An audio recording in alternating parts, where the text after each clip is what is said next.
Friends, exercise 7.2 का question number 6 है। कहता है कि हमारे पास एक पैरेललोग्राम है और पैरेललोग्राम के 4 वर्टिसेस हमें दे रखे हैं। जैसा कि आप यहाँ पर देख सकते हैं 1 कॉमा में 2, 4 comma Y, X comma 6 and 3 comma में 5। तो 4 वर्टिसेस दे दिए। कहता है फाइंड एक्स एंड वाई, यानी कि जो एक्स और जो ये वाई है ना, हमें इसकी वैल्यू निकालनी है। जैसे कि आप यहाँ पर मैंने पैरेललोग्राम बना रखा है। मैंने क्या करा, इनके जो कोऑर्डिनेट ने इनको नेम दे दिया ए, बी, सी एंड डी। अब हमें जो ये y है, इधर एक x है, हमें इनकी वैल्यू को निकालना है। तो अब क्वेश्चन उठता है कि ये निकालेंगे कैसे। तो मैं आप लोगों को ना एक बारी जो पैरेललोग्राम है उसकी एक प्रॉपर्टी याद दिलाना चाहूँगा कि जो पैरेललोग्राम के जो डायगोनल्स होते हैं ना, वो इक्वली बाइसेक्ट करते हैं एक दूसरे को। तो मतलब क्या कहना चाहता हूँ, अगर मैं इसके एक डायगोनल्स को इसको इस वाले वर्टिसेस को इस वाले से ज्वाइन कर दूं मैं, ठीक है ना। एक मिनट रखिए, मैंने इसको इससे ज्वाइन कर दिया। इसी तरीके से मैंने इसको इस वाले से ज्वाइन कर दिया, ठीक है। जो उसका ये वाला जो पॉइंट आएगा ना, ये क्या होगा, इक्वल होगा, यानी कि इक्वली यहाँ पर आके इक्वली बाइसेक्ट करते हैं, ठीक है सर। अब इस बात को लिख भी लेते हैं, the diagonals of the parallelogram. ये पैरेललोग्राम का साइन होता है, मान के चलता हूँ आप लोगों ने बचपन में पढ़ी रखा होगा इसको, बाइसेक्ट ईच अदर। तो क्या करते हैं, बाइसेक्ट करते हैं ईच अदर। तो सर आपने ये लिखवाई क्यों line.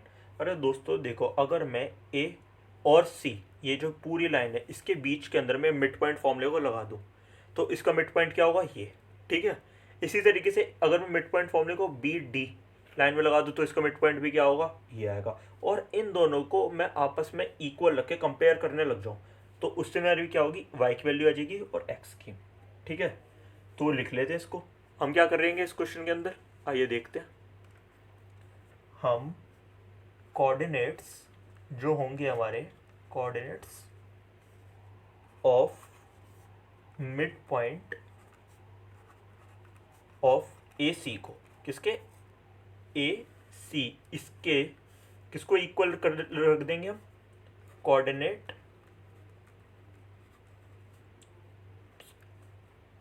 Of mid point of B D के, ठीक है। नहीं समझ आया, दोबारा देखो। पैरेललोग्राम की प्रॉपर्टी होती है, जो ए सी है बी डी को इक्वली काटेगा। तो चाहे ये ए सी के लिए भी ये वो ये बात है जो बी डी के लिए आएगी, यहीं पे आके ये दोनों रुकेंगे। तो इसका मिड पॉइंट, ए सी का मिड पॉइंट भी ये होगा, बी डी का भी यही होगा, यानी कि सेम होंगे, यानी कि इक्वल होंगे। मैंने लिख दिया। अब बात आती है सर इसके कोऑर्डिनेट्स निकालोगे कैसे।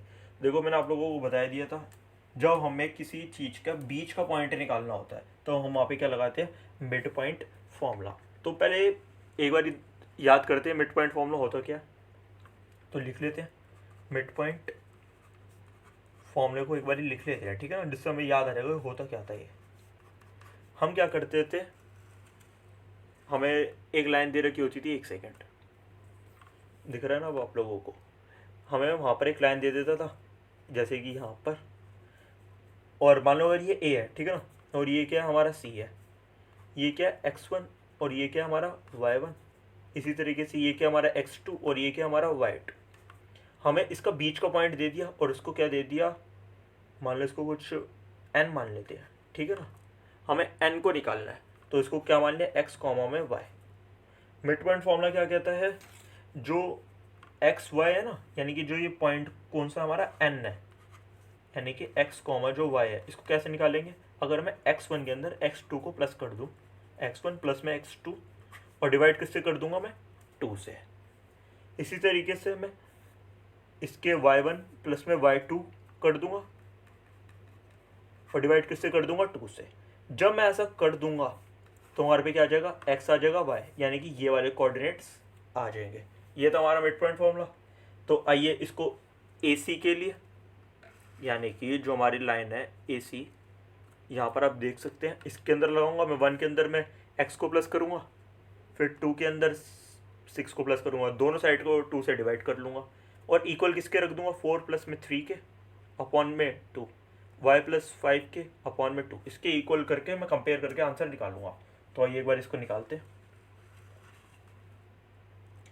इस साइड जो भी है मैं कोऑर्डिनेट ऑफ AC लिखूंगा, मिड पॉइंट ऑफ AC लिखूंगा, ठीक है ना, और इस साइड में किसके लिखूंगा, BD के। तो AC का जो हमारा पॉइंट है, ठीक है ना, वो देखिए वो क्या है, 1 प्लस में x होगा और डिवाइड किससे कर दूंगा मैं, 2 से।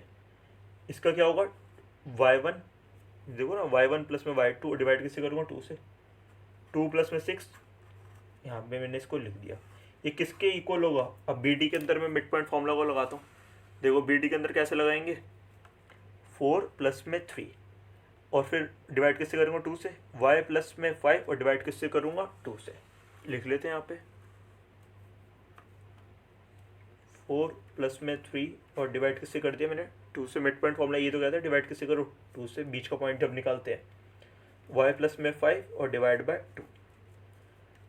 दोनों का बीच का पॉइंट क्या होगा, सेम, AC का भी और BD का।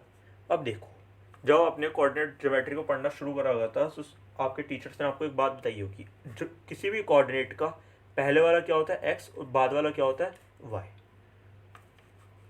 ठीक है ना। तो यानी कि इसकी जो ये टर्म है, ये वाली, ये पहले वाली, ये क्या x है, और इसकी पहले वाली टर्म ये भी क्या होगी, x। इस ये दोनों बीच में क्या है, इक्वल का साइन, तो इसको मैं इक्वल रख लेता हूँ। तो आइए इसको एक बार इक्वल रख के देख लेते हैं। 1 प्लस में x अपॉन में 2 किसके इक्वल होगा, 4 प्लस 3 7 अपॉन में 2 के इक्वल होगा, ठीक है ना। इसी तरीके से इसका जो y होगा इसके y के इक्वल होगा। तो मैं इसको यहाँ पे लिख लेता हूँ। 2 प्लस में 6 क्या होता है, जी हाँ 8। 8 को किससे डिवाइड करोगे, 2 से। देखो 2 प्लस में 6 8 डिवाइड बाई 2 क्या आ गया हमारा, 4। इस 4 को किसके इक्वल लिखूंगा, y प्लस में 5 डिवाइड बाई 2 के इक्वल मैंने इसे रख दिया, ठीक है। अब सिंपली तो क्वेश्चन आसान हो गया, अब इसको सॉल्व कर लेते हैं।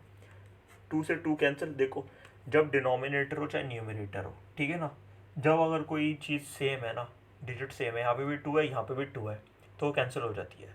तो 1 प्लस में x बच गया इज इक्वल टू 7। तो मैं क्या करूँगा, 1 को इस साइड ले जाऊँगा, प्लस का उस साइड आगे क्या हो जाता है, -7 माइनस 1 क्या हो गया, 6। इसी तरीके से मैं क्या करूँगा, 2 को ऊपर ले जाऊँगा, डिवाइड का ऊपर आके क्या हो जाता है, मल्टीप्लाई, 8 आ जाएगा। तो 8 इज इक्वल टू में y प्लस में 5 को मैं इस साइड ले जाऊँगा, प्लस का उस साइड आके क्या हो गया, माइनस। तो 8 माइनस 5 क्या होगा, 3। तो y की वैल्यू क्या आ गई हमारे पे, 3। ओके, समझ आया आप लोगों को।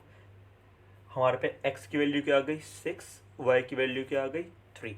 अब क्वेश्चन को एक बार दोबारा से पढ़ते हैं कि क्वेश्चन में था क्या, ठीक है ना।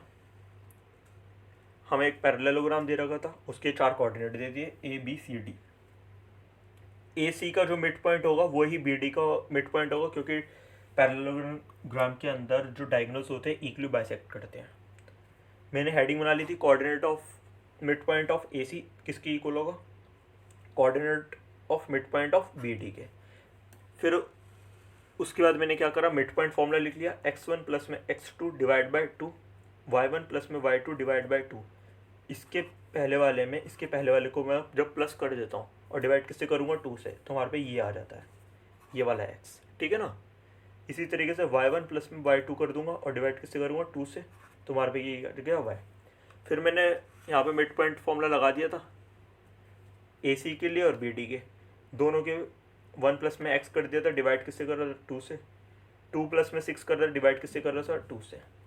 सेम BD में करा था। उसके बाद यहाँ पर बहुत अच्छी बात थी, मैंने इसके x को, ये क्या x होता है, पहले वाला क्या होता है x, बाद वाला क्या होता है y। पहले वाला क्या होता है x और बाद वाला क्या होता है y। इनको मैंने कंपेयर कर लिया, इस वाले x को इस वाले के x और इस वाले के y को इस वाले के y से। जैसे कि आप यहाँ पर देख सकते हो, मैंने यहाँ पर लिख दिया 1 प्लस में x आ गया था, इसका x मैंने यहाँ पे लिख दिया 4 प्लस 3 7 डिवाइड बाई 2 मैंने यहाँ पे लिख दिया। 2 से मैंने 2 को कैंसिल कर दिया था। इसी तरीके इसके y को मैंने यहाँ लिख दिया था, 2 प्लस में 6 क्या आ गया था, 8 को 2 से डिवाइड करने पे क्या आ गया, 4। किसके इक्वल लगा, y प्लस 5 के। 2 को मैं ऊपर ले गया था, 2 को मैंने 4 से मल्टीप्लाई करा, 8 आ गया। 5 को मैं इस साइड ले आया, तो प्लस के साइड आगे क्या हो जाता है, माइनस। तो 8 माइनस 5 क्या आ गया, y की वैल्यू क्या आ गई हमारे पे, 3। ठीक है ना, एक्स की वैल्यू आ गई और वाई की वैल्यू आ गई। मिलते हैं इसके नेक्स्ट वीडियो के अंदर।